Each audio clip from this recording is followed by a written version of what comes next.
Hi, what's up everyone? Welcome back to another No More Future. Well, scrub the kingdoms, hold your horses. Before we all do that, subscribe, like, comment, and share it to your friends and loved ones to support this channel. If you're not new, watch this video up to the end or watch my other videos.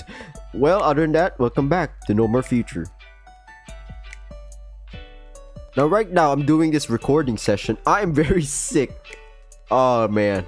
And by this time of me recording this, I think it's like August 23rd. Yep. There's a storm, in the Philippines, and my body ain't really liking the temperature. Other than that, let's get back to the game. Yeah. It's difficult to say where things could head for you next. Although, perhaps, you're just reading too much into what could be an entirely inconsequential news report. Yeah, that could be it. Not gonna lie, Isaac. Speaking of, thanks again for your help, Nats. It's good to know at least one of us always has their head on their shoulders. Aw, no need to thank me, Isaac. Just happy to help, really. Now let's get ready to disembark. Our journey isn't quite over yet. You quietly nod as you stand to your feet, earning a collective gasp from the few bystanders left in your carriage. By the time the train's AI gives its final warning to all the passengers, you're already prepared to leave. With the contents of that interview still playing in the back of your mind, you prepare yourself to cross the familiar borders of a city you know all too well. You disembark the train and step into the old, slightly dusty floors of BLOOMBURG's train station. The fresh mountain air feels so much lighter compared to new relays. The difference is definitely noticeable every time you come back to this place. Though, in the end, it's nothing more than a small improvement, seeing as though breathing is now mostly a pastime rather than a necessity for you. After a short while, you hear Natalie gasp in amazement on the other side of the call. Whoa, this sure hits different. Different how? In a good way, I think. After a brief delay, Natalie speaks once more. I'm sorry for asking this, but would you mind looking around a little? It's hard to get an idea of the place when I'm just staring at the same spot over and over. Sure, give me 1 second.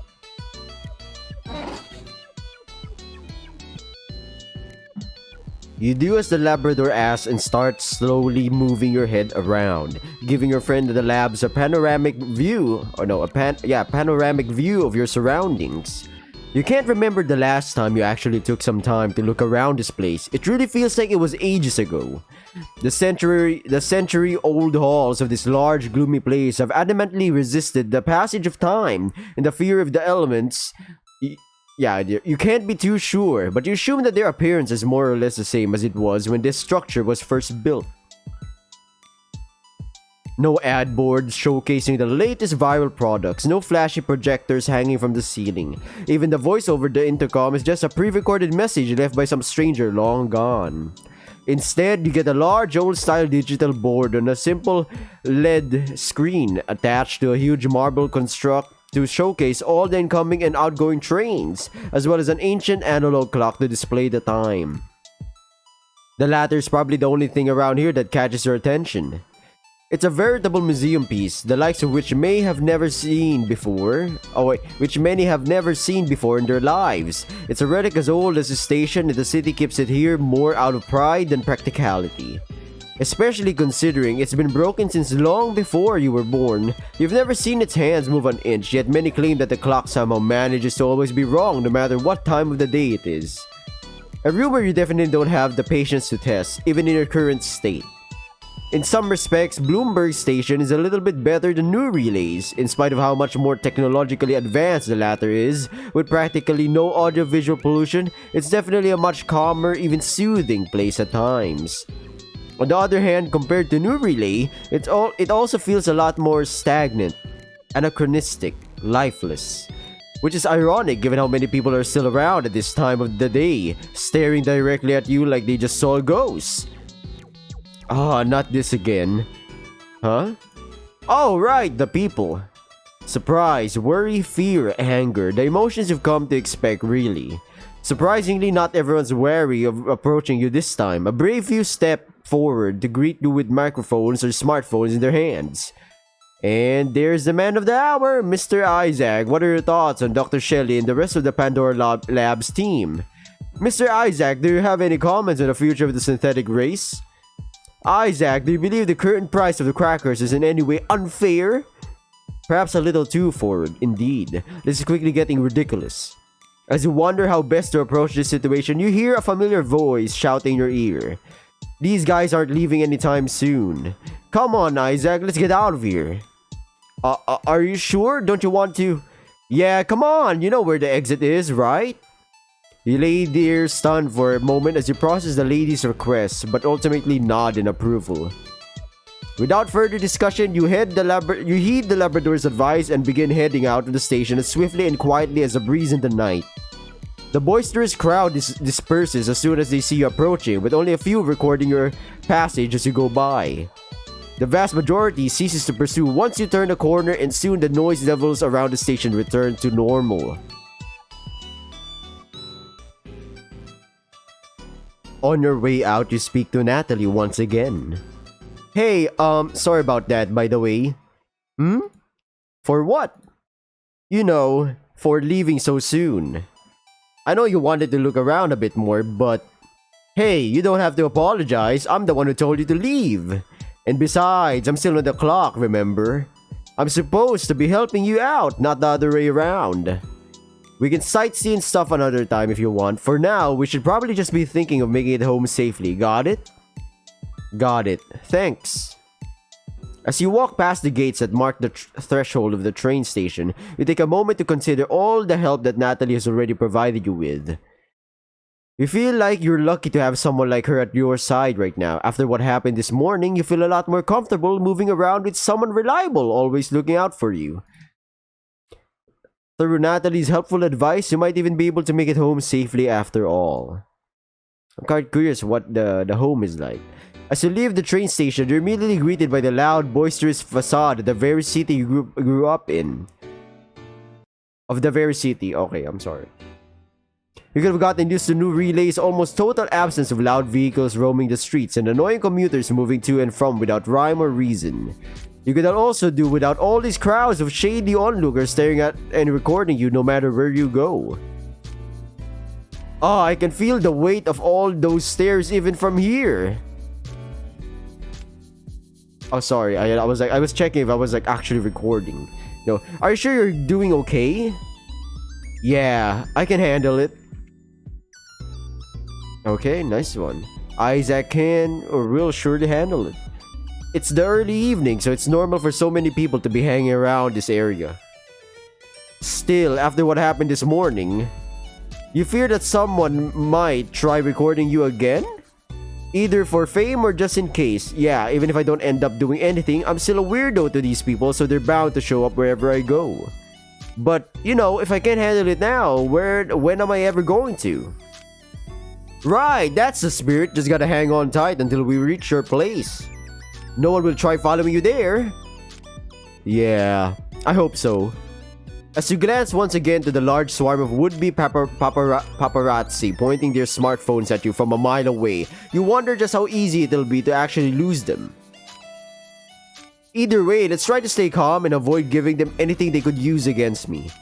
Agreed, let's both do our best being, normal, I guess.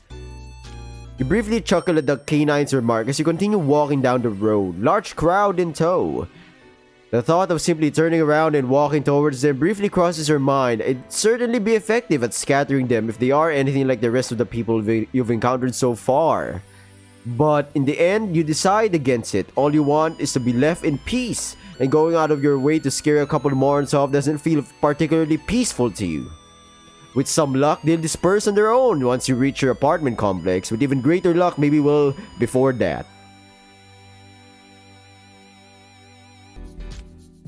For now, all you can do is pay no mind to those onlookers as you continue your trek down the busy road.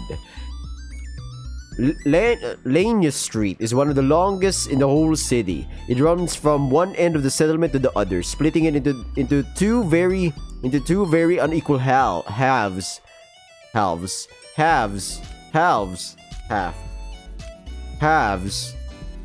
There's the rich side, which are currently leaning into cozy single-family houses, large shopping centers, and supermarkets filled with every goodie imaginable, a few parks and all that. You grew up there in one of those homes in relative peace, a time you now cannot look back to without feeling sadness, anger, and regret. Then there's the other side, literally on the other side of the road. Large apartment complexes, smaller utility stores that barely keep up with the times, mucky streets that end up nowhere. The sort of place your parents never wanted you to find your way into when you were little, Though now, through some weird twist of fate, that's precisely where you reside. Sooner or later, you'll have to cross the road and venture into that chaotic dim-lit realm. For now, however, you'd rather stay right over here and bask in the bright lights that the hundreds of restaurants and high-end shops behind you are blasting into the sidewalk. It's not exactly relaxing or pleasurable, but it beats taking a deep dive into that unquenchable darkness looming on the horizon. What's this? Something suddenly distracts you from your musings. A sweet, delightful aroma that caught your attention on a whim as it brushed against your nostrils and now completely overwhelms your every other thought. By all means, you shouldn't have noticed it in the vast sea of scents and smells that comes from the many eateries all around, and yet... What's the matter, Isaac? Oh, Nats, don't worry, I'm just looking around for a... There it is! You beeline for the source of that divine scent so quickly. You don't even give the Labrador time to inquire what you're up to. It's a simple stand standing in the middle of the local Leroy Luffin's fast food parking lot, the old half-unreliable sort that only sees the light of day on extremely busy days. A cotton candy stand. It feels like ages since you last saw one. You approach a large bucket-like contraption on top of the stand with a gleeful look in your eyes and a pep in your step, willfully oblivious to the gazes of the people nearby. The young uniform-wearing an anteater on the opposite side of the hastily built shop rests his tired, unflinching gaze upon you while you position yourself before him. May I have some cotton candy, please? The young worker turns on the autopilot as he begins to fulfill your order, never once turning his gaze on you as he collects the spun sugar around the bucket with his long wooden stick. You expected his eyes to flicker between you and the stick as he went about doing his job, worried about any sudden movements just like anyone else. Instead, the man almost treats you as if you weren't there. It's an uncommon response for sure, but not the one you're entirely unaccustomed to. Though it's still a little uncomfortable, it definitely beats all the alternatives. Besides, while he's not the first person you meet to give you the cold shoulder so readily, you sense that this time the circumstances might be a tad different. They really don't pay you enough to deal with this, huh? The man slowly turns his head sideways to face you while his hands continue their work unconcerned. His voice is stone cold, but somehow still manages to sound incredulous nevertheless. They pay me? The delivery of that line is enough to steal a few laughs from you while the young man remains as unfazed as he always was. Right, tough night, huh? I get it. Sorry for bothering you, I just couldn't resist. Been forever since I last ate one of these. Though he doesn't look or sound like it, the young worker seems interested enough in you to continue this short conversation. You're cool. Let me guess, last time was before you ended up looking like that. Yeah, it was. The young worker pulls the wooden stick out of the bucket, now covered in all sides by soft, fluffy, delicious-looking sugar, and hands it out to you nonchalantly. Cheer up, have some cotton candy. The offer comes just in time, right as you're about to have another bad trip down memory lane. You eagerly snatch the stick out of the anteater's hand, hold it out before you as you inspect it all over, then sink your robotic teeth into it with unfettered enthusiasm. It tastes just as nice as you remember, like biting into a rainbow-flavored cloud. Fleeting memories of sweeter days when both your parents still walked by your side resurface in your mind as you wrap your tongue around the delicate candied strings. You know what's crazy? This is so advanced, man. They literally transfer this consciousness into a body that can sense taste. They can have all 5 senses pretty much. That's crazy. I'm not sure about the 6th sense though. It's questionable. There is no aftertaste as you send the first bite down to your gullet. One way or the other, the flavor flees from your mind just as quickly as it arrived, and the same is true for the rest of your other thoughts. Just then, another sudden thought crosses your mind.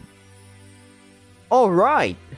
You turn to face the anteater who's already holding a mobile cash-out device in his hand, a simple tool with a narrow slit for people to slide their credit cards through in a monocolor screen. Yet another a relic of a different time, and clearly.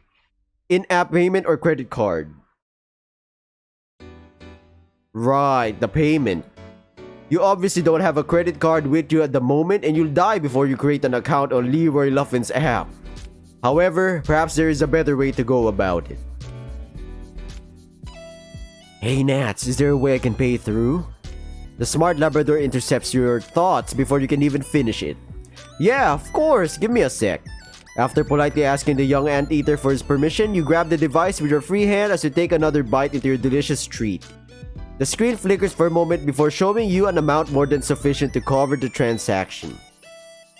Seeing those numbers pop up on the screen, even the anteater's eyes widen a little. After checking the device to ensure that you didn't play a prank on him, he calmly puts it down and gives you a concerned look. Whoa, that's like 3 times what you owed us. Right, of course, that's what he's worried about. The rest you can consider it your tip. Trust me, you've earned it. The tired worker turns to face you once again, this time looking as incredulous as his voice is. You sure about this? Yeah, of course. You treated me nicely, and that's more than I can say for most people I've met today. You make as if to leave, but stop yourself after a few brief steps. You turn tail and take a moment to chat with the young worker some more. Oh, and by the way, if your manager tries to steal even a single penny of that tip, you can tell them this. I'll be back. The two of you start laughing like madmen as a crowd from before loudly snaps photos at you from afar. It takes a solid minute for the cackling to die down, and then it's the anteater's turn to speak. Please do, you can blow this place up whenever you want, dude. Well, if that android uprising everyone's talking about does come to pass, this fast food will be the first on the hit list, rest assured. You finally turn around and wave your new buddy goodbye. See you around, and thanks for the cotton candy. The young man waves you off as you cross the road at just the right moment, to leave both him and the crowd of annoying paparazzi stuck behind a torrent of fast-moving cars. Those people won't be able to catch up with you for quite a while, you reckon? A perfect time to sit back and steady your breath as you approach the bad end of town. It doesn't take long for you to lose yourself in the myriad of narrow streets and tall buildings that characterize this side of the city. The scenery around you is as dark and gloomy as you remember. Everything from the houses to the street itself is either old, grimy, disorderly, or barely passable at best. Out of all the things your parents did in your childhood, forbidding you from entering this seemingly long-forgotten maze on your lonesome was probably by the most sound. Your body quivers with every step you take as you nervously look around you like a young kid at an abandoned mall. The streets are unusually quiet for this time of the day. You haven't even seen the shadow of a person for 5 minutes at least. It's like everybody vanished at once without a trace. Normally, you'd be ecstatic at the notion. However, given the poor, unsettling nature of your surroundings, this only serves to agitate you even more so. Fortunately, Natalie doesn't seem anywhere near as bothered by the situation as you are. Hey, are you okay? You don't look all that great. Yeah, of course I am. Why do you ask? Are you sure? Just a few seconds of pure silence. Then the truth comes spilling out like water from a breached dam. Yeah, no, synthetic or not, this place gives me the creeps. Wait, for real? But it's so cool. It's like a place straight out of a horror movie. Huh, interesting. That doesn't make you feel any less afraid, no.